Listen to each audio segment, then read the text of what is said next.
17 பூமி உன் நிமித்தம் சபிக்கப்பட்டிருக்கும் என்று கர்த்தர் சொல்லுகிறார். இந்த ஆதாமின் மூலமாக தான் இந்த பூமியே சபிக்கப்பட்டிருக்கிறது. எனக்கு அன்பான தெய்வ பிள்ளைகளே, நீங்க கர்த்தருடைய சத்தத்துக்கு விலகி போனீங்கன்னா உங்க நிமித்தமாய் உங்கள் குடும்பம் சபிக்கப்படும். இதை நீங்க எச்சரிக்கையா இருக்கணும். எரிக கோட்டைக்குள்ள இருக்கிற எந்த பொருளையும் தொடக்கூடாது என்று கர்த்தர் சொல்லி இருந்தார். ஆனால் யார் எடுத்தது? ஆகான் இச்சித்து எடுத்துக்கொண்டான். சில பொருட்களை எடுத்துக்கொண்டு போய் தன்னுடைய கூடாரத்திற்கு அடியிலே புதைத்து வைத்து கொண்டான். அவனுக்குள்ளே கர்த்தருடைய வார்த்தை வேலை செய்யவே இல்லை. ஜனங்கள் தோற்று போனார்கள், ஜனங்கள் அழிந்து போனார்கள், ஜனங்களுடைய குடும்பங்கள் இழந்து நிற்கிறார்கள். இதற்கு யார் காரணம்? கர்த்தர் சொன்னார், நான் உன் கூட இருக்கணும்னா அந்த கீழ்ப்படியாமை நாவி உன்னை விட்டு வெளியில் போகணும். நான் உங்கள் கூட இல்லாததுனால தான் இந்த ஆயி பட்டணத்தில் நீங்கள் தோற்று போயிட்டீங்க. இப்பொழுது நான் உங்கள் கூட வரணும்னா அந்த கீழ்ப்படியாமைங்கிற ஒருத்தனை நீ என்ன செய்யணும்?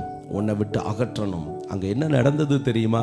அவனை மொத்தமாக குடும்பத்தோடு அவனை கல்லறிந்து கொன்று போட்டார்கள். அந்த அளவுக்கு இம்பார்ட்டன்ட் எந்த வார்த்தை?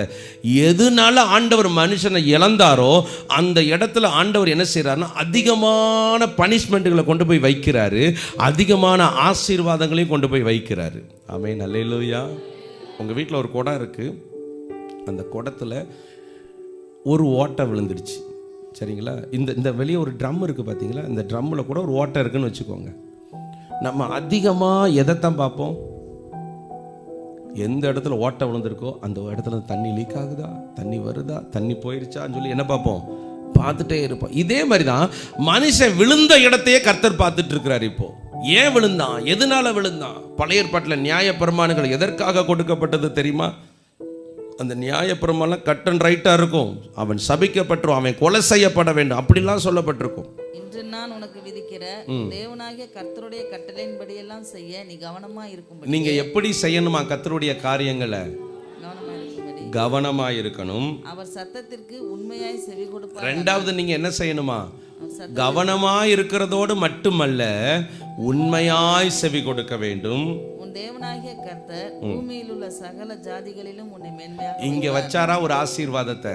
பூமியில் உள்ள சகல ஜாதியும் ஆண்டவர் ஆதாமுக்கு சொன்னது பூமி உன் நிமித்தம்.